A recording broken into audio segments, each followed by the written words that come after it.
Boa noite, meus caros, dignos senhores e senhoras. Agradeço a todos que estão aqui conectados para este episódio de número 1 da História da Luz. O episódio anterior, ao qual eu intitulei de episódio 0, foi feita uma exposição a respeito daquilo que trata este projeto. O projeto intitulado A História da Luz. Este projeto ele tem a intenção de trazer o conhecimento da passagem da luz pelo Ocidente. O que é essa passagem da luz pelo Ocidente? Toda manifestação luminosa a qual nós, como iniciados, trazemos o título de divino. De certa forma, nós falamos sobre o legado da passagem do Espírito Santo por diversos iluminados do passado. Começamos de uma forma muito modesta, trazendo o conhecimento de como começa a iniciação lá no passado. É óbvio que nós, como dizem alguns professores dentro da academia, ou seja, do mundo acadêmico, alguns professores nos lembram sempre que andamos sobre os ombros de gigantes. Sempre estaremos amparados pela obra daqueles irmãos mais velhos, aqueles que vieram antes de nós. Então, é de certa forma muito óbvio para aqueles que têm uma caminhada dentro da tradição ocidental, da tradição esotérica do Ocidente, de que falamos de autores como Fabre d'Olivet, Stanislas de Guaita, Gerhard Ancosse, ou seja, Papus ou Papi, como alguns chamam. Eliphas Levi, talvez um daqueles que nos apresenta uma das obras com maior profundidade sobre a história da magia, ou seja, a história da iniciação. Um grande autor que para nós é sempre referência, principalmente nas escolas às quais eu participo, que é Edouard Chouret, que nos traz com os grandes iniciados também uma profundidade tamanha de conhecimento. Então todo esse projeto é óbvio que também ligado a determinadas escolas, a determinadas caminhadas às quais nós galgamos, trazemos sempre um conhecimento amparado no tradicional, ou seja, um conhecimento amparado na tradição. Sendo a tradição esotérica o nosso tema, é impossível não darmos início a estes nossos episódios, agora de carreira solo, não mais ligado, conectado ao programa Conexão Mística, ao qual teve um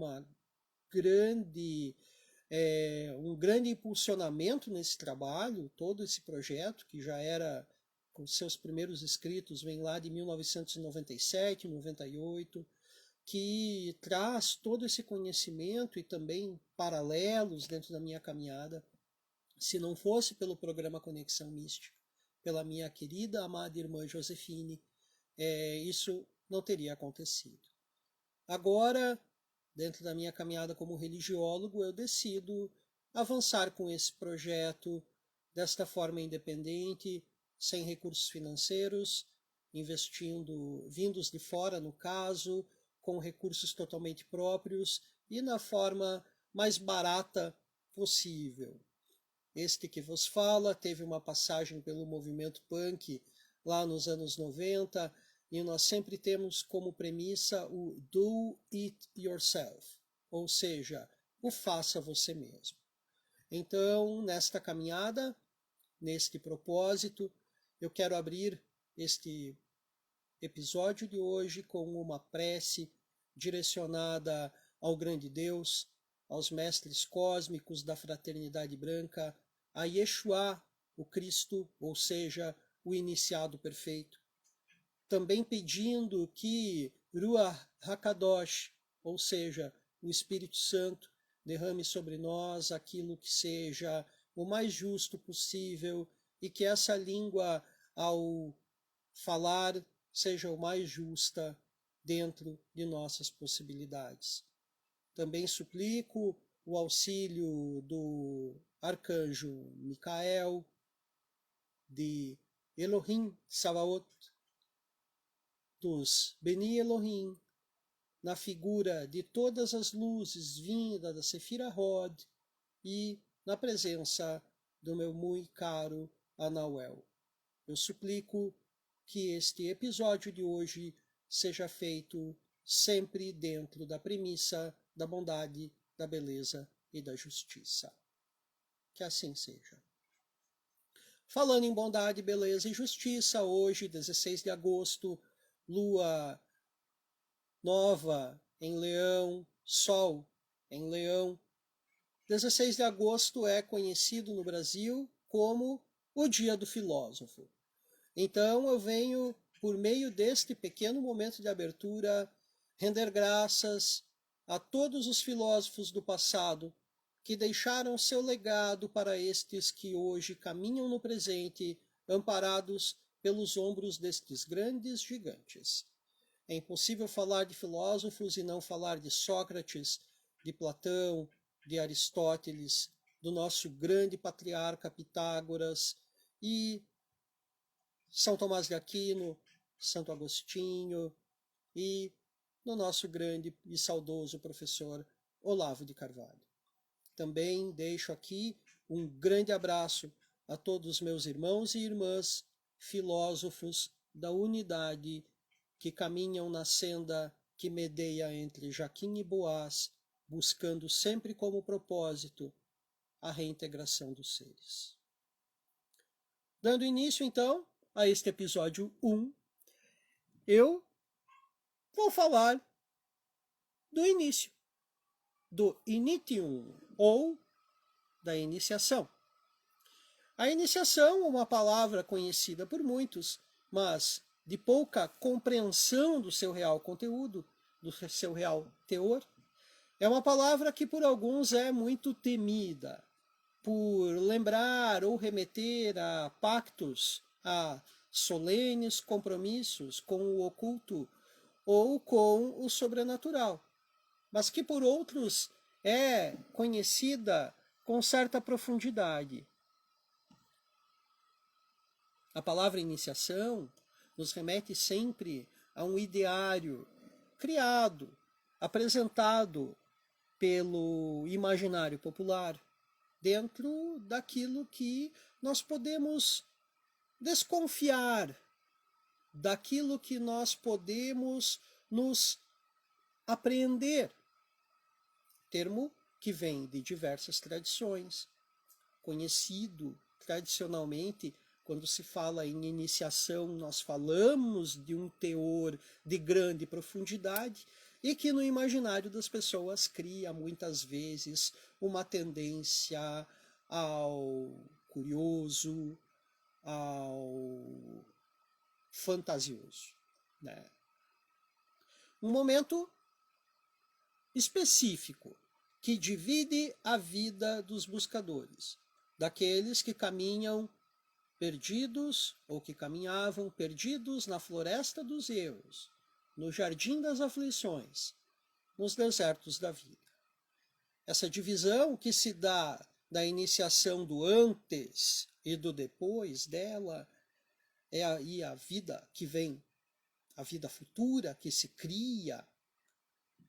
Essa tão simbólica morte em vida tem na iniciação o seu meio.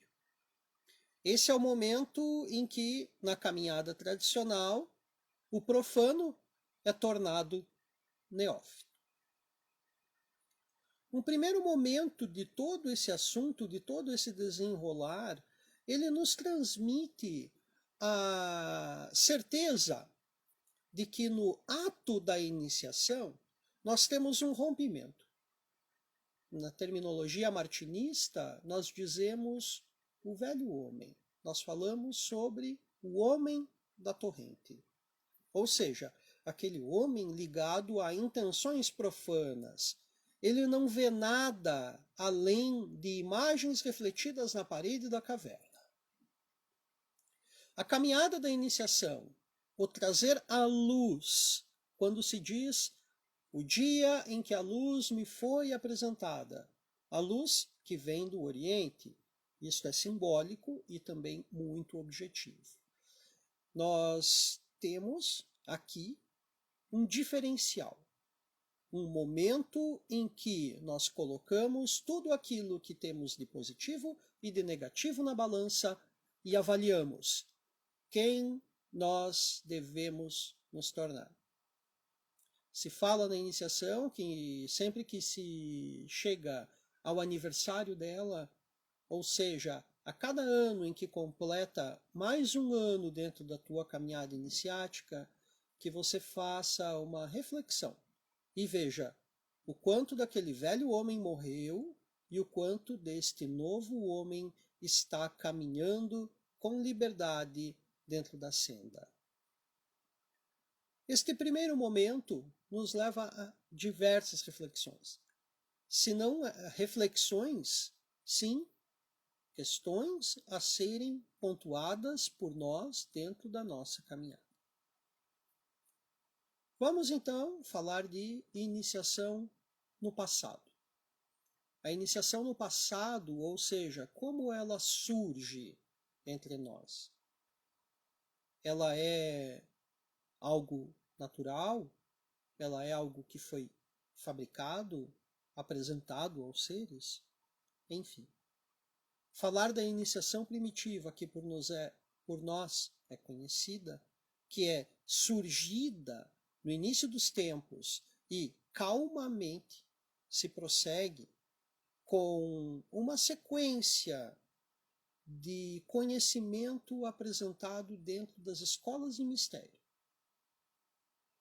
Estas escolas, imagino que alguns de vocês saibam, eram muito presentes no mundo antigo.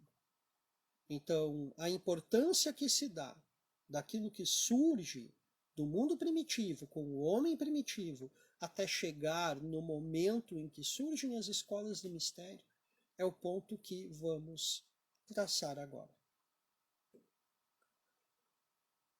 Não nos deteremos, como eu sempre busco expor para vocês. Eu raramente vou me ater a detalhes sobre as escolas iniciáticas do Oriente. E por quê? Eu tenho pouco conhecimento disso, além daquilo que normalmente é estudado dentro das cosmovisões orientais. Não é uma caminhada iniciática a qual eu pertença. Não faço parte de nenhuma tradição oriental, porque eu sou um ocidental. Sou franco em dizer isso. Não tenho nada contra aqueles que caminham dentro disso, mas eu vejo que muitas vezes você não encontra um verdadeiro alimento para a sua alma. Esse é um ponto que eu vou apresentar para vocês com uma temática paralela dentro do nosso projeto, falando sobre as religiões e as religiosidades. É algo que eu acredito que precisa ser pontuado dessa forma com maior lucidez. Tá?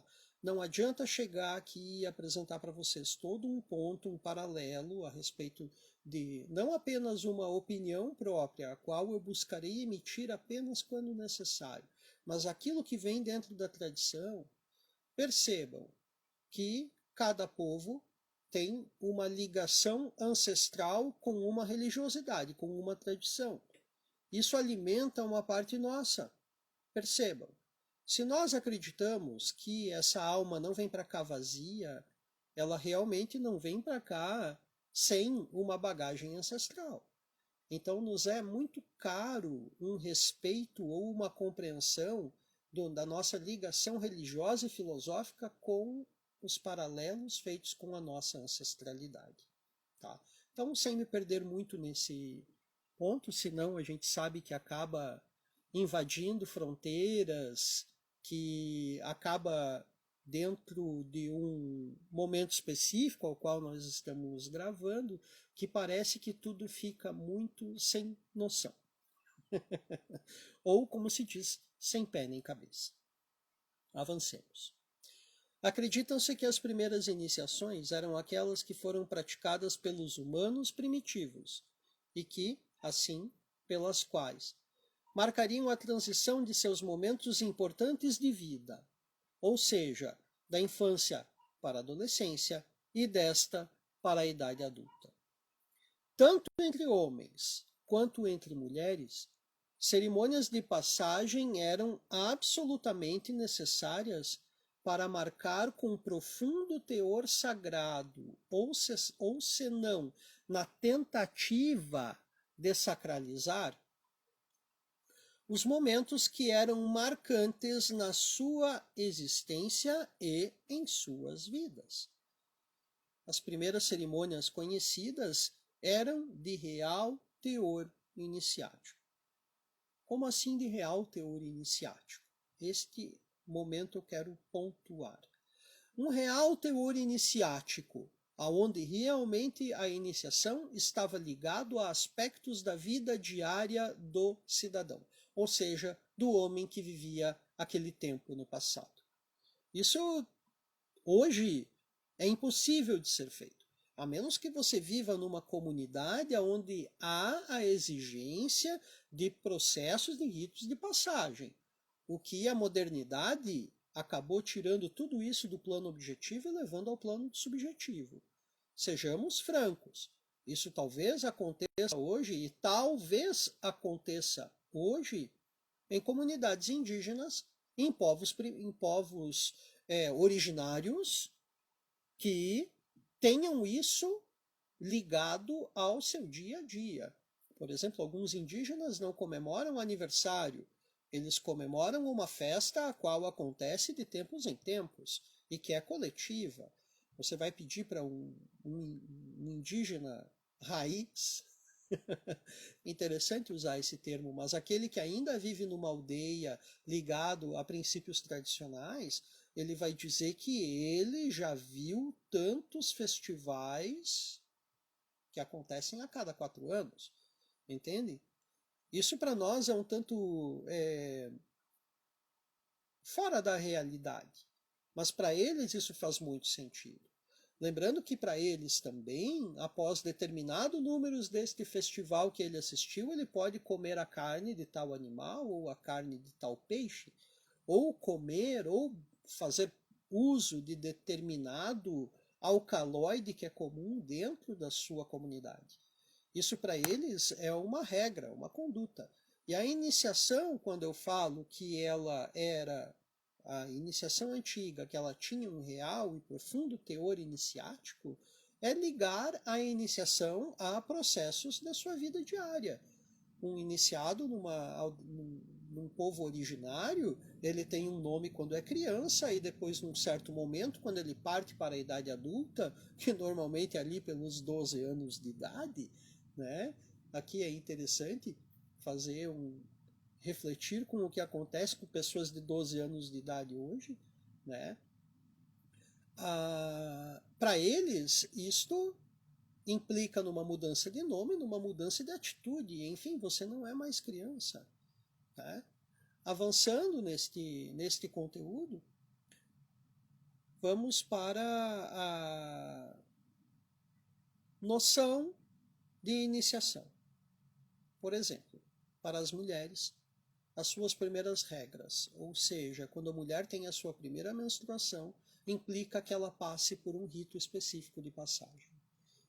Ou seja, o conhecimento de tudo aquilo que estava ligando o seu corpo aos ciclos lunares, que permitiam as meninas então serem recebidas a um círculo interno da sua família, da sua aldeia, do seu clã, onde o conhecimento do sagrado feminino, daquele ponto em diante, as tornariam iniciadas e conscientes de que existe o conhecimento da natureza e de seus movimentos mais complexos e internos, como do segredo do uso correto das ervas, do segredo do preparo correto dos alimentos, do acompanhamento da noção dos seus períodos de fertilidade ligados aos movimentos lunares ou a sentimentos a processos internos onde ela conseguiria diagnosticar inúmeros processos orgânicos que estão presentes no corpo da mulher. Vejam, reflexos da deusa tríplice na natureza feminina, ou seja, a donzela, a mãe, a anciã. Cada qual, cada face da deusa, cada face da divindade ao seu momento, cumprindo o seu papel.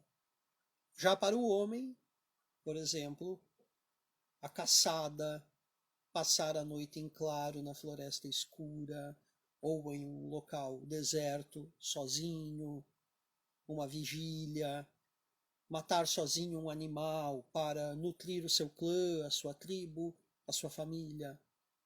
Com este ato, o conhecimento de como remover a pele do animal ou determinadas partes do animal que podem ser utilizadas como objeto, como um acessório, como uma parte dos seus itens domésticos. Tudo isso vem acompanhado desse momento iniciático para o menino que deixa de ser menino e agora é tornado homem, né? Uma escolha do novo nome que também acontecia com as mulheres, ou seja, não apenas a noção das coisas ligadas à matéria, mas também as questões ligadas ao espiritual. Perceber o divino com os olhos de um adulto, saindo do lúdico e vindo para a brutalidade da vida real. Para os homens, o conhecimento de como caçar, de como se portar durante a caça, de todos os compromissos comuns aos homens, sobre força, sobre ética, sobre a moral do coletivo, enfim. Vejamos aqui o profundo teor prático que o humano primitivo trazia para a sua vida com o solene compromisso de ser então apresentado ao seu meio como um novo ser, como eu disse já, com um novo nome, participativo, ativo na comunidade. Aqui nos remete àquele ponto que Davi fala a Salomão: confortare esto vir. Podemos usar todo esse histórico apresentado a vocês para toda e qualquer situação humana nos 4 cantos do mundo.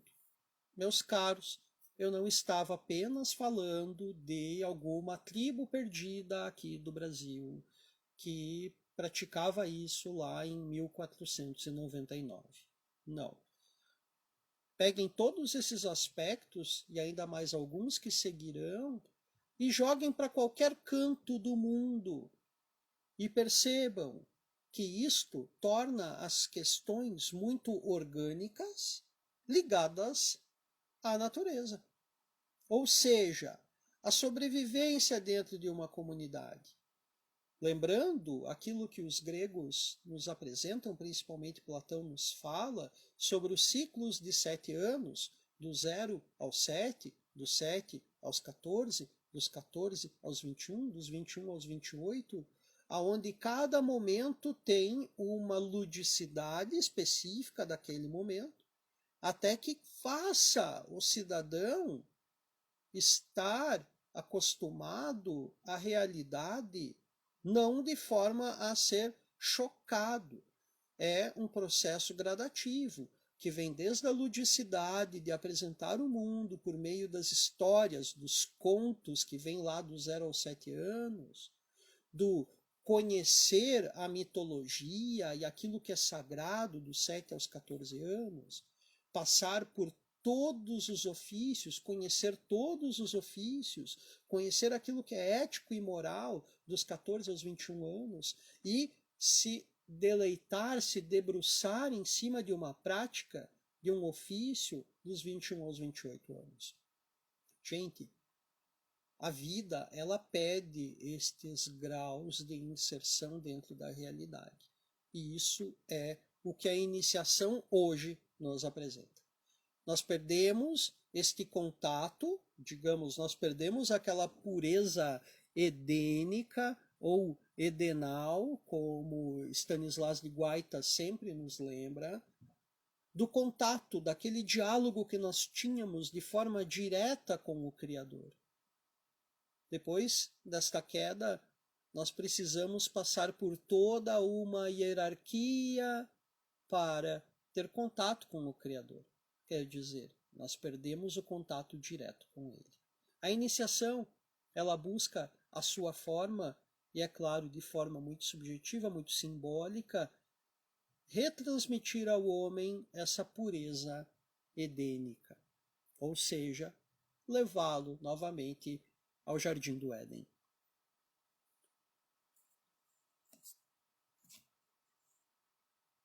Voltando então a essa nossa relação, o homem assim espalhado pelo planeta, lembre, esse histórico apresentado, ele pode ser aplicado em qualquer canto do globo, ou seja,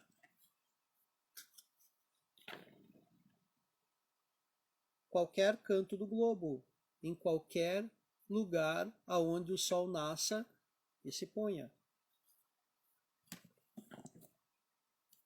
Para quem já teve aula comigo, sabe que eu adoro um mapa mundi perto de mim. Adoro fazer esta transmissão, transmissão do conhecimento e a ligação desse conhecimento à prática por meio de nos situar dentro do território de Gaia Telos. Então, o homem assim espalhado pelo planeta não demora a perceber que tudo é cíclico, que as sementes germinam, que os animais e ele mesmo possuem períodos de gestação e também de duração. Teorizar sobre a finitude em algum momento o leva a teorizar sobre o divino presente na natureza. E é tão claro quanto o sol que ilumina nossos dias, que é este mesmo, o astro-rei, que brinda os seres com as concepções mais primitivas da existência do superior, do sagrado, do divino e como ele é assim presente. Imaginemos quantas noites de vigília ao redor de uma fogueira com a sua escala, você e os seus pares, os seus iguais, lá, com o intuito de cuidar da sua tribo que dorme, não foram gastos falando sobre as estrelas, observando estes movimentos. Gerações e gerações de seres primitivos percebendo que em determinado momento da sua existência, quando era muito frio, tal conjunto de estrelas estava em tal lugar. Ou que como era estranho que quando amanheciam as manhãs quentes, o sol nascia naquele determinado ponto, mas quando tinham as manhãs geladas, que o sol chegava um pouquinho mais tarde, o sol demorava para aparecer, ele nascia lá num outro ponto. Vejam, são essas observações que levam o ser humano a filosofar sobre o inexplicável. E dessa forma, ele consegue trazer à sua realidade, do seu dia a dia, estas noções daquilo que é superior, daquilo que é infinito e eterno, daquilo que é o divino, o sagrado.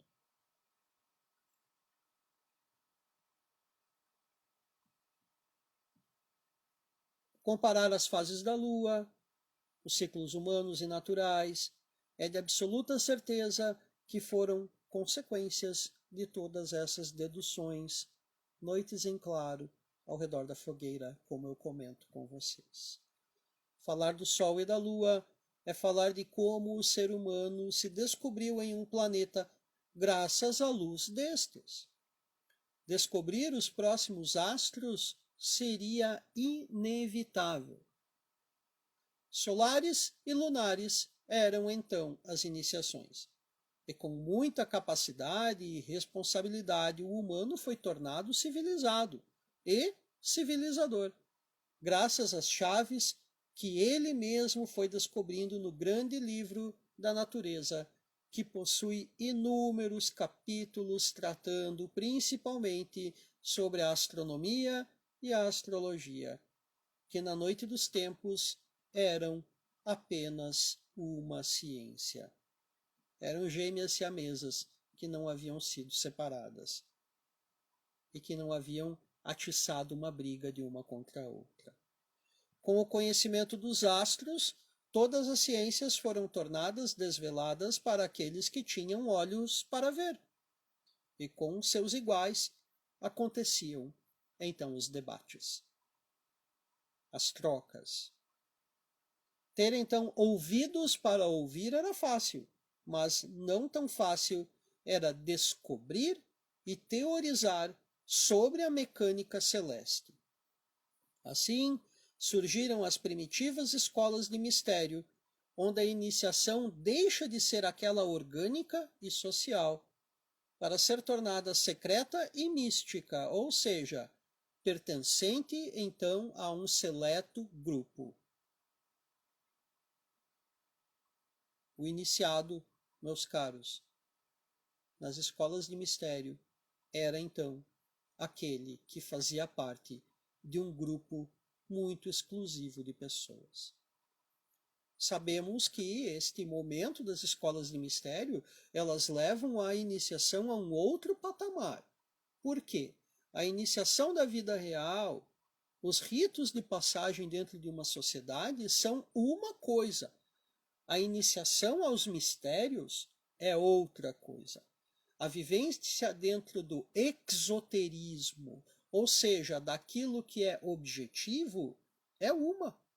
Você precisa estar muito contente e satisfeito e com isso ter anseios internos para buscar o que é subjetivo, ou seja, buscar aquilo que não é exotérico, aquilo que é esotérico, aquilo que é interno.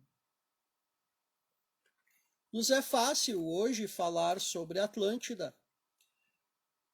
Nossa, como cara já... Escolas de mistério, meus caros, é falar de Atlântida, tá? Também é falar de inúmeras outras raças e processos, mas que nós não temos textos, não temos documentos.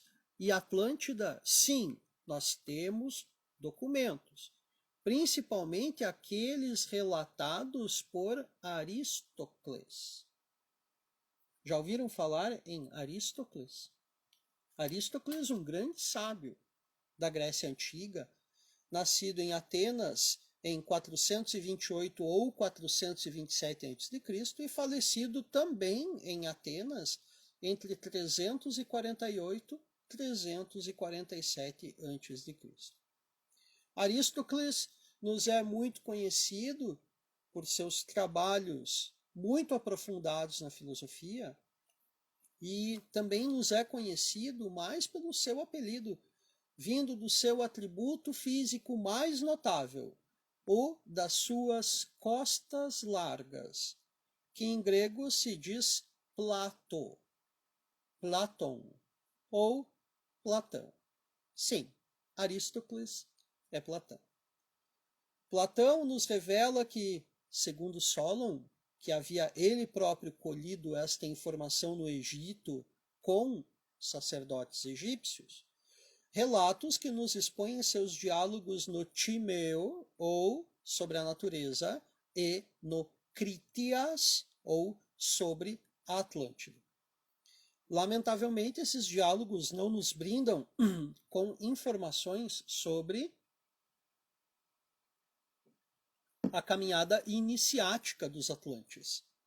Mas a tradição nos diz que o legado deste povo, ou seja, desta raça, foi perpetuado pelos egípcios em suas conhecidas escolas de iniciação, suas escolas de mistério. Falar sobre estes aspectos da tradição pediriam da nossa parte um desprendimento ímpar e que violaria determinados compromissos de sigilo que nos são muito caros. Mas existem estes conhecimentos que já são de domínio da humanidade, como, por exemplo, o sistema de hierarquia e de graus, e sobre os pequenos e grandes mistérios. Os mistérios, então, como já ditos, são divididos em pequenos e grandes. Os pequenos mistérios, atribuídos a Ísis, ao sacerdócio de Ísis, ao conhecimento moral, simbolicamente referendo-se, simbolicamente ao processo do feitio do pão e de todo o simbolismo alquímico a este processo relacionado. Vocês acham que fazer pão é fácil? Vocês acham que fazer pão não é uma alquimia? São a eles atribuídos estes mistérios. E os grandes mistérios, atribuídos a Osíris, ou seja, ao sacerdócio de Osíris, osiríaco, isíaco e osiríaco. Esse termo, sim, é utilizado dentro da tradição. Os mistérios de Osíris, relativos ao conhecimento ético, ao feitio do vinho e a todo o processo alquímico que envolve fazer o vinho. A escola egípcia talvez fosse a que temos notícia que foi a mais longeva, sempre guiada pela luz do conhecimento dos movimentos celestes, e delas temos o exemplo do pouco durável ressurgimento do monoteísmo, que foi idealizado de forma efêmera por Akhenaton. A fundação da Grande Loja Branca, da Grande Fraternidade Branca, as figuras que originaram as cartas, as lâminas do tarô, que não eram de uso premonitório, divinatório e vulgar, mas sim instrumento de instrução hermética, alquímica, astrológica, cabalística aos iniciados. Volto a lembrar, temos um belo material aqui que fala sobre o tarô iniciático e que utilizaremos ele com um curso para aqueles que tiverem interesse. Sentiu curiosidade? É só chamar. Vejamos então.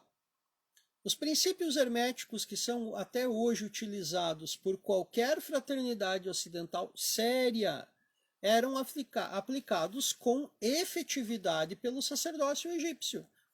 Ou seja, ouso dizer que princípios refinados de metalurgia, de joalheria, que até hoje são utilizados, foram criados pelos egípcios, e com perícia e técnica ainda invejáveis pelos artífices da arte moderna.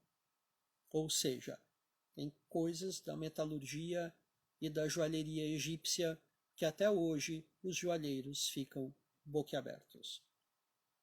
Inúmeras outras tradições, como a dos gregos, dos druidas, dos persas, dos sumérios, dos astecas, dos maias, dos incas, todos esses povos e suas escolas de iniciação místicas esotéricas possuíam sempre um fator que as une e que lhes é comum: a busca pela luz divina, a busca pela luz do conhecimento.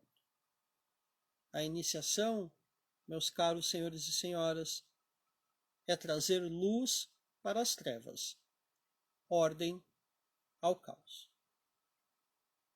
Todo este ponto exposto até agora, ele nos apresenta algo vindo dos antigos até o surgimento das escolas de mistério.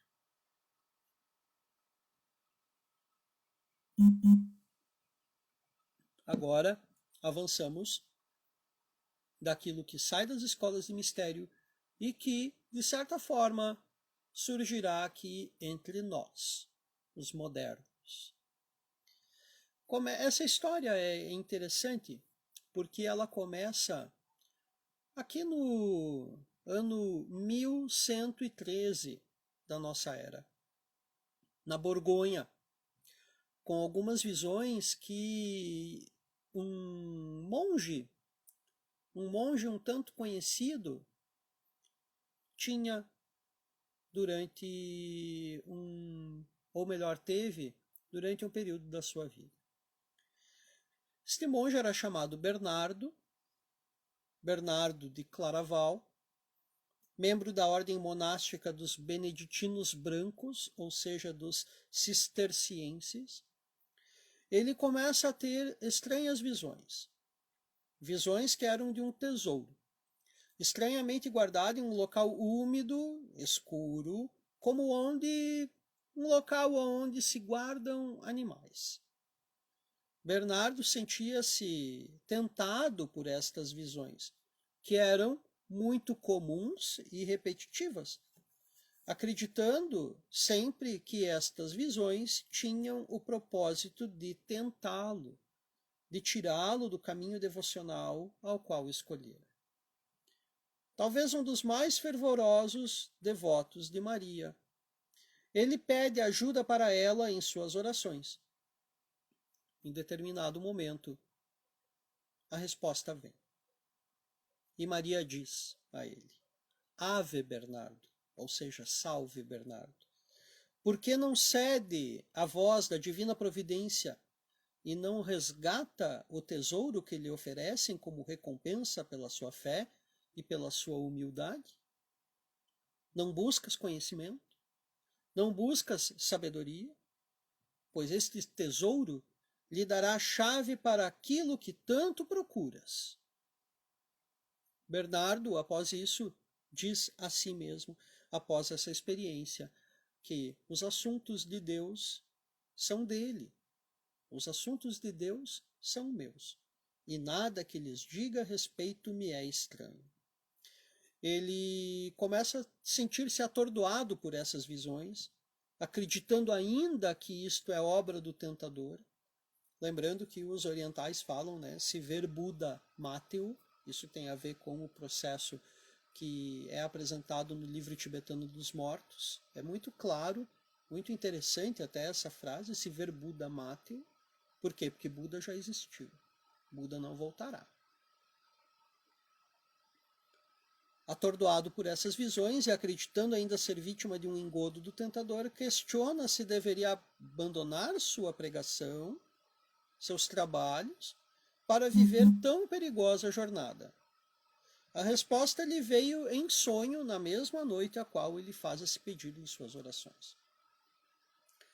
Bernardo, procurai entre os seus 9 cavaleiros de coração puro, de alma pura, e incumba estes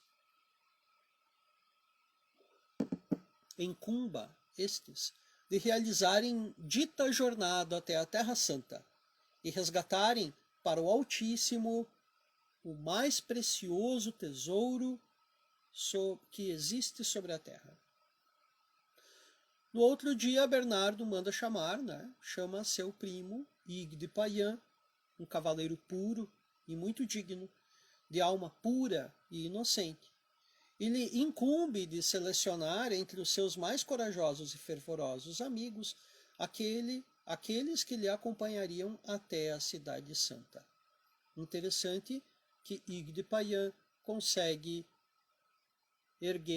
levantar um número de séquitos de 8 pessoas.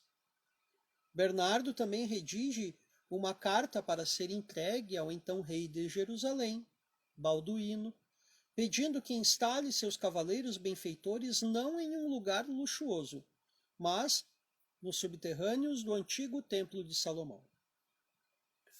Assim, são criados, por volta de 1114, os cavaleiros benfeitores da Cidade Santa, ou seja, a Ordem dos Cavaleiros do Templo de Salomão, cuja missão secreta era de buscar o tesouro que Bernardo previa.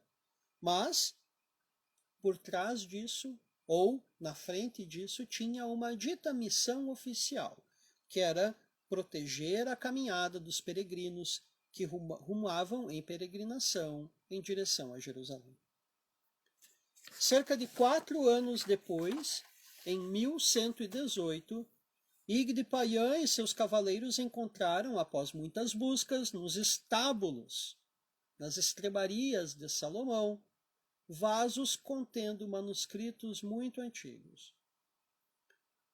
É uma bela lenda que envolve nosso tão caro São Bernardo de Claraval, que terá o seu dia no próximo dia 20 de agosto, dia de São Bernardo de Claraval. A criação da Ordem do Templo, ou seja, da Ordem dos Cavaleiros Templários. E também uma bela lenda que envolve a redescoberta dos míticos manuscritos atribuídos ao rei Salomão. Jedidiah.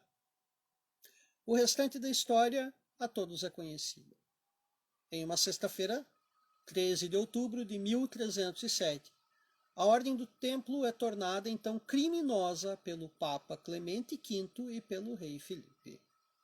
Muitos dos templários são presos, inclusive seu grão-mestre externo, ou seja, o dito oficial, Jacques de Molay, mas alguns conseguem fugir para Portugal, Espanha, Inglaterra, Escandinávia.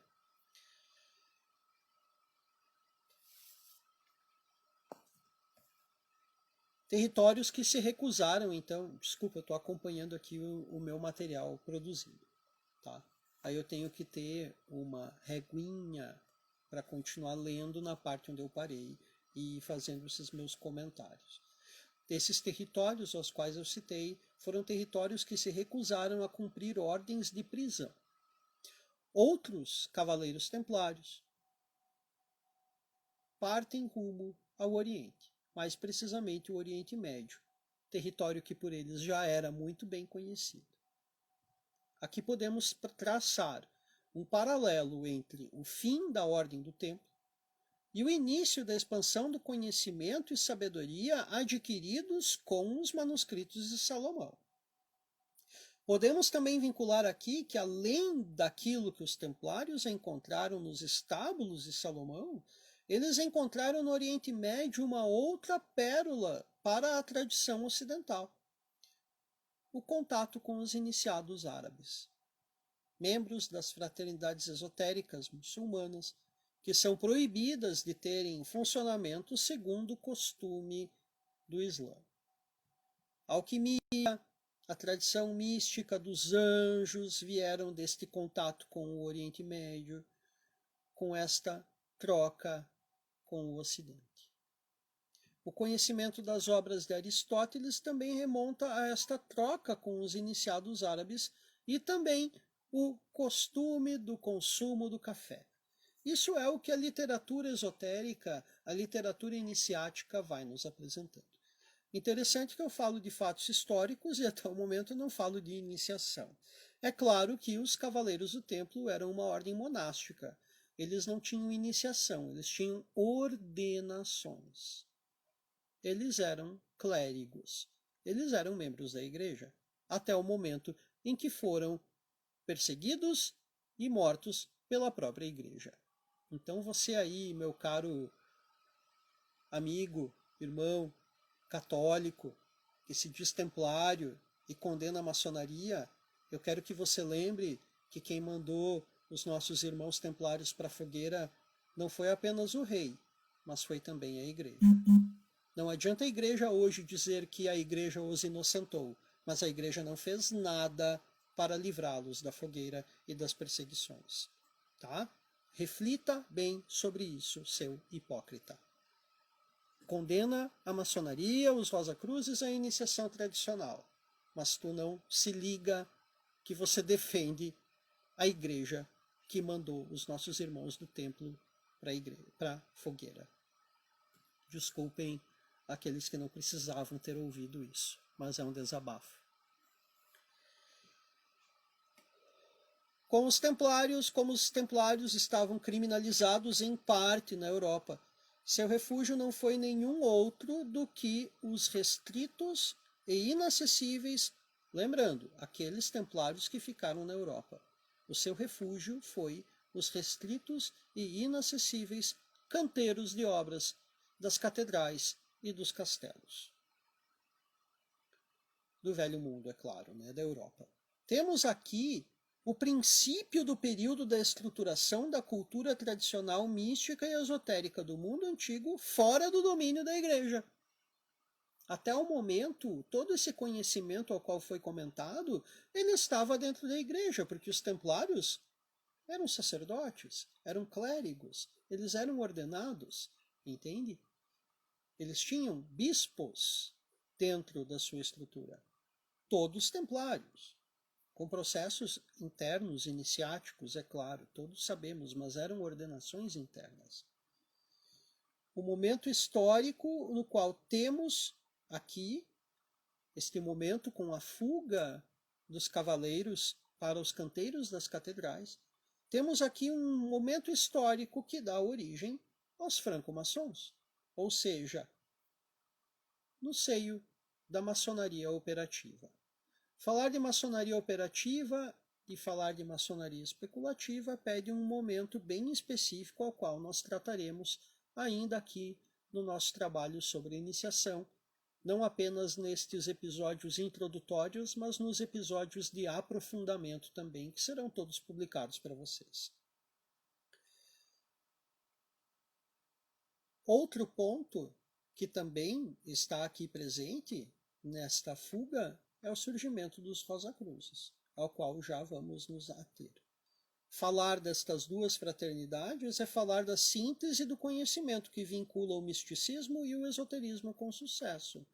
Falamos, no sentido mais puro do termo, do ocultismo. Falar de ocultismo também é um tanto interessante. Mas é um termo que nós o utilizaremos a todo instante.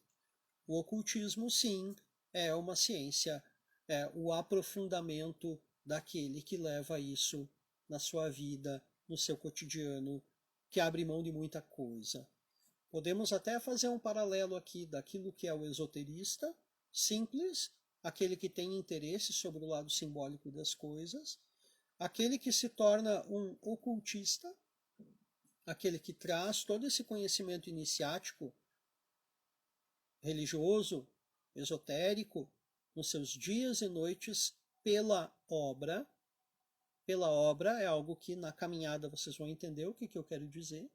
E falar do fenômeno místico, meus caros, é um fenômeno que pode acontecer tanto dentro das ordenações quanto dentro das iniciações. Ou seja, pode acontecer tanto na tua caminhada religiosa, um fenômeno místico, quanto na tua caminhada iniciática.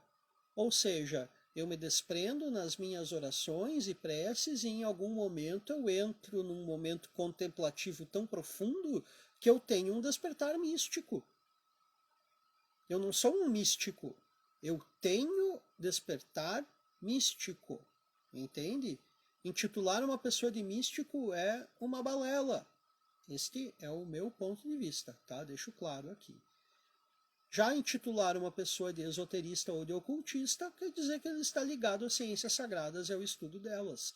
Então quer dizer que não apenas na caminhada religiosa eu posso ter um despertar místico, como falamos aqui de São Bernardo de Claraval, mas na caminhada esotérica podemos ter e temos frequentemente o despertar místico em nossas vidas por meio das nossas meditações, nos momentos dela onde atingimos contemplações, ou nos nossos sonhos, ou também nas nossas orações. Tá? Para não nos perder muito, avancemos. 1352, 1370, 1409 são as datas dos mais antigos documentos escritos conhecidos que tratam da maçonaria operativa. O que este termo quer dizer? Operativo. Maçonaria operativa. Maçom, maison, mason, tem sua tradução como pedreiro. Ou seja, o artífice da alvenaria, o artífice da pedra, aquele que faz trabalho com rochas. O maçom é um membro de uma guilda. uma campanhonhagem, ou seja, uma fraternidade, uma ordem de companheiros, uma fraternidade de ofício. Como também existiam guildas, campanhonagens, fraternidades de ofício dos sapateiros, dos ferreiros, dos padeiros, dos jardineiros, dos carpinteiros. Pesquisem e vocês entenderão sobre essas guildas. Estes documentos aos quais eu citei, de 1352, 1370, 1409, eles afirmam, por exemplo, que o canteiro de obras possui uma hierarquia de aprendizes e de companheiros, que se em determinado tempo um aprendiz não demonstrar que domina a arte, este não deve mais permanecer na obra. Vários termos nesses documentos embasaram a formação dos conhecidos landmarks, ou seja, aqueles marcos que hoje são utilizados como conceitos tradicionais e imutáveis dentro da franco-maçonaria. Maçonaria é uma coisa, franco-maçonaria é outra coisa. Tá? Falar de maçonaria, é claro que todos vão pensar numa fraternidade iniciática, numa ordem esotérica, mas falar de maçonaria é falar da arte de talhar pedra.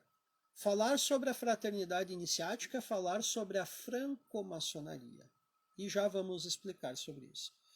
Maçonaria é a arte de talhar pedra, também conhecida por maçonaria operativa.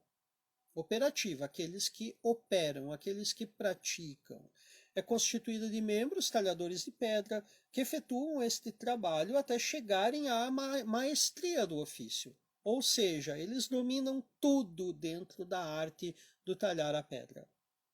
Com o passar dos tempos e com membros da nobreza coabitando canteiros de obras da construção de castelos e de catedrais, foram aceitos e tidos como livres. Ou seja, francos, livres. Aí surge a maçonaria livre, a franco-maçonaria, ou também conhecida dentro do termo da ordem, maçonaria especulativa. Esta é constituída então de iniciados na arte e que participam de um sistema peculiar de moralidade velado por alegorias e ilustrado por símbolos. Possui sua oficialização como especulativa em 24 de junho de 1717, dia de São João Batista, em Londres, com a fundação da hoje conhecida Grande Loja Unida da Inglaterra. Ela teve diversos nomes, diversos processos. Aqueles que gostam de história da maçonaria, daqui a alguns episódios nós vamos tratar sobre isso, mas existem inúmeros documentos que tratam sobre isso e que não são secretos. Tá? Não precisa ser um iniciado na ordem para conhecer a história da maçonaria, que é uma história repleta de cismas, de brigas, de aceitações, dos irregulares de ontem que hoje são regulares e blá, blá, blá. A maçonaria considera, vejam esse ponto, como é interessante. A maçonaria considera todos os homens iguais e todos os maçons irmãos, desde que respeitados alguns conceitos. Estes conceitos dentro da maçonaria, que no caso de reconhecê-los como irmão, vêm dos conceitos de regularidade. Existem os conceitos de regularidade de origem e a regularidade de filiação, que também vamos nos ater a esses detalhes nos próximos episódios. Nos tempos atuais existem centenas de ritos que vão dos teístas, ou seja, aqueles que acreditam no Deus do Antigo Testamento, ou seja, no Deus da Bíblia, aos deístas, que são aqueles ritos que acreditam na presença de uma figura divina, ou seja, uma religião que tenha uma divindade. Você pode fazer parte desse rito deísta. Alguns outros ritos que são assumidamente cristãos. Toda a simbologia dentro do rito é relativa à vida e obra do Cristo. existem também os assumidamente agnósticos, ou seja, aqueles que não têm a exigência de que o membro ou o postulante acredite na figura do grande arquiteto do universo ou de um criador. E os orientais, que no particular a eles também são divididos em deístas e teístas, mas que nós podemos falar aqui sobre os ritos da maçonaria egípcia e que talvez é uma das escolas maçônicas mais profundamente ligadas ao esoterismo. Falamos um pouco sobre os maçons, vamos falar um pouco sobre os Rosacruzes. Quem? Rosacruzes? Quem são os Rosacruzes, né? Os Rosacruzes encontram em um mítico personagem chamado Christian Rosenkreuz, ou o cristão Rosacruz, seu patrono fundador. Nascido entre 1371 e 1378 na Alemanha, junto ao Reno, ele foi estudar com abades aos 4 anos de idade. Aprendeu latim, hebraico e grego. Em 1393, Christian Rosenkreuz parte para o Chipre, acompanhado de um abade que inventa de morrer no Chipre. Ele segue então sozinho para Damasco, Egito e Marrocos, em busca do conhecimento da luz vinda do Oriente. Voltando para a Alemanha, ele funda a Fraternidade Rosa Cruz, a Fraternitas Rosae Crucis. Gente, tenham a seguinte informação. Essa ordem que Christian Rosenkreuz fundou, miticamente, ela não existe nos tempos atuais. Tá? Ajuda na formação de alguns iniciados Rosacruzes que teriam o solene compromisso de se reunirem uma vez ao ano na Casa do Espírito Santo. Ele morreu em 1484. A localização da sua tumba era um segredo, até que foi descoberta em 1604, onde se diz que as lamparinas ainda estavam acesas, que o seu túmulo era repleto de símbolos alquímicos, tinha a presença do grande livro, do pequeno livro, e aí vai. Né? Lembrando, isso é um mito, alegoria ou realidade. Este símbolo sobre as luminárias, as lamparinas ainda estarem acesas, nos apresenta o simbolismo de que a luz da tradição nunca morre. A Fraternidade dos Rosacruzes publicou na Europa seus lendários documentos chamados de Os Manifestos Rosacruzes, publicados em 1614, 1615, 1616. Eles mostraram a existência dos iluminados da Rosa Cruz e do seu Colégio dos Invisíveis. Comenta-se que foi no Crucian Signatorum Conventus, ocorrido em 27 de julho de 1586, em Lüneburg, na Alemanha, que nele muito se definiu sobre a organização daquilo que hoje temos das organizações iniciáticas sérias conhecidas no Ocidente, principalmente movimentado pelos Rosacruzes. Todos os movimentos hoje ligados à perpetuação da tradição dos Rosacruzes, os diversos conhecidos ramos do Rosacrucianismo, possuem inúmeras ordens sérias e algumas que não são sérias. A gente chama das ordens da internet, né? Cuidado, gente. Uma das nossas missões aqui é elucidar inúmeros aspectos. Tá? Não sendo a única, mas talvez a mais bem organizada, conhecida hoje, temos a Antiquus Mysticusque Ordo Rosae Crucis, ou seja, a Amorque. A Amorque é muito bem espalhada em todo o mundo, principalmente no Brasil, né? Uma ordem muito séria, existem inúmeras possibilidades de se tornar membro dentro dela, mas volto a lembrar, não é a única ordem Rosa Cruz. Tá? Falar sobre as ordens Rosa Cruzes é algo que nós falaremos aí na caminhada iniciática nos próximos episódios, ou seja, nos episódios de aprofundamento sobre a iniciação, trataremos um pouco sobre aspectos ligados a essas ordens. Tá? Todas elas, o que a maçonaria tem de semelhanças dentro dela, os Rosa Cruzes têm de disparidades. Tá? Existem diversas tradições no Ocidente que perpetuam a iniciação, mas nelas uma linhagem templária se sobressai e que se considera a guardiã da Rosa Cruz, ou seja, da Rosa e da Cruz, uma ordem templária moderna. Seu nome é Martinismo. Ela surge primeiramente com os trabalhos de um mítico personagem do esoterismo ocidental chamado Martinet de Pasquali. Graças a ele, nós tivemos uma reviravolta na tradição iniciática do Ocidente, algo que podemos comparar à caminhada dos Templários. Tá? Pasquali era perpetuador de um rito maçônico muito específico, chamado Rito dos Cavaleiros Maçons Sacerdotes Eleitos do Universo, ou Chevalier Maison Helicoin de l'Univers. Seu rito era muito específico, uma espécie de maçonaria católica ortodoxa, extremamente operativa, pedia certos votos bem específicos para fazer parte do rito.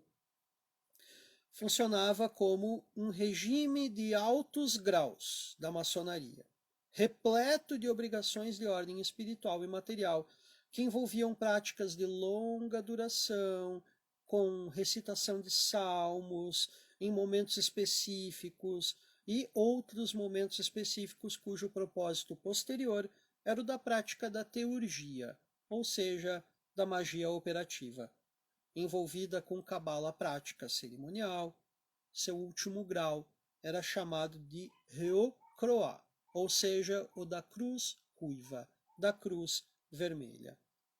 Pasquali deixa dois iniciados importantes para a tradição esotérica do Ocidente: Jean-Baptiste Villermoz e Louis-Claude Saint-Martin. Villermoz reestrutura o rito da estrita observância templária, tornando o rito escocês retificado. Para quem não conhece sobre ritos maçônicos, o rito escocês retificado é mais antigo do que o rito escocês antigo e aceito. Tá?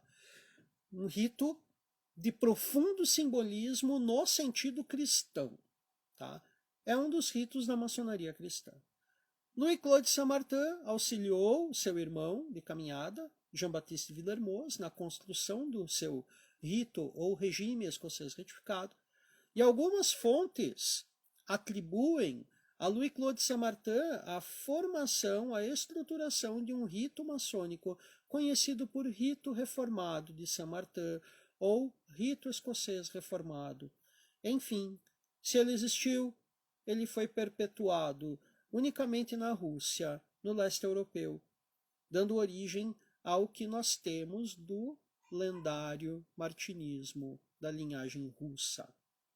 Saint-Martin não fundou nenhuma ordem até onde sabemos, mas ele legou iniciações que eram permitidas apenas ao seu círculo dos íntimos. Na França, no final do século XIX, dois importantes iniciados, ditos detentores desta mesma iniciação, decidem fundar a Ordre Martiniste, ou seja, a Ordem Martinista. São eles Gerhard Dancos e, conhecido por Papus, e Augustin Chabozeau. A Ordem Martinista teria atividades irmanadas com a Ordem Cabalística da Rosa Cruz, idealizada por Victor-Marie Stanislas de Guaita, ou Marquês Stanislas de Guaita, conhecido por príncipe do esoterismo nos meios místicos. Guaita foi talvez um dos iniciados de maior importância na tradição ocidental, assim como Emanuel Swedenborg ou Jacob Böhme. Essa história, que é perpetuada até hoje, possui algumas poucas ordens sérias e tradicionais, mas que se contradizem em seus termos. O martinismo é talvez hoje a ordem mais disputada e pouco praticada em sua profundidade, por ser de extrema simplicidade, de caráter cabalístico cristão, mas repleta de lendas e de falhas iniciáticas. Das ordens existentes, é a que possui o menor número de graus em comparação com a quantidade, com o volume de tradição e de conhecimento que faz parte dos seus estudos. A luz, meus caros, ela não ilumina apenas, ela precisa esclarecer as almas. E aqui vem um dos pontos que nós podemos falar sobre o martinismo. Existem algumas ordens sérias, tá? E outras que são as chamadas ordens da internet, tá? Precisamos sempre ter muito cuidado nessa caminhada. Saindo então deste momento da iniciação, que sai lá das escolas de mistério e vem até os modernos, que seria o segundo movimento, vamos para o terceiro momento, que é a iniciação da vida normal, humano. A iniciação lá fora, lá na rua. Não aqui no templo, mas lá fora, na vida normal. Ao nos depararmos com as chaves que nos são dadas no caminho místico, a tradição nos apresenta diariamente as oportunidades de colocá-las em prática. Essas oportunidades são as necessidades de evolução que nossas vidas pedem e que, inconscientemente, são o clamor de nossas almas por mudanças de conceitos, mudanças de olhares, mudanças de ações que devem ser transformadoras em nossos dias e noites. Esse ponto é o mais importante, sendo que para aquele que é participante de algum movimento formal ou não formal, para não falar informal, ou para aquele que está disposto a percorrer o difícil caminho da auto-iniciação, da autorrealização, a iniciação ela é repleta de pedras no caminho, nas quais os tropeços são inevitáveis até que, por conta própria, o iniciado reconhece os sinais e prevê os possíveis tropeços. Neste ponto, saliento sobre uma faculdade que é desenvolvida diariamente e muito respeitada pelos iniciados, pelos místicos, pelos esoteristas, pelos ocultistas, que é a intuição. Com as chaves recebidas por seu intermédio e com o contato com a egrégora tradicional, a intuição do buscador desenvolve-se e refina-se cada dia mais, sendo então a sua melhor ferramenta de trabalho. A iniciação se faz lá fora, como eu acabo de comentar. Essa talvez é a frase mais repetida pelos irmãos e irmãs mais velhos no nosso caminho. Não é o contato com uma cerimônia, com uma ritualística ou com um sistema que te fará iniciado. Claro, faz parte, tá? Mas sim a constante aplicação e a observância dos teus pensamentos, palavras e atos na vida, no meio social, naquilo que é comum a todos e que estão manifestados.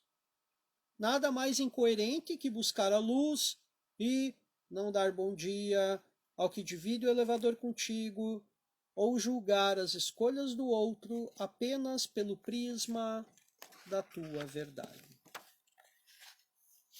Vejam, percebam, a iniciação está aí para todos. É muito fácil hoje entrar num caminho iniciático. Como disse Saint Martin, é fácil conquistar o seu archote. Difícil é mantê-lo aceso.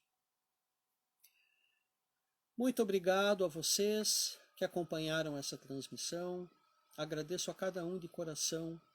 Vejo aqui amigos, amigas, alunos. Eu fico realmente muito grato.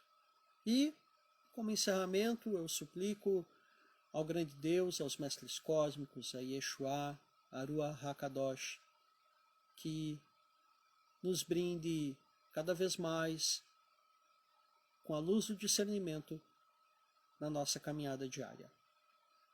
Obrigado a todos. Até logo.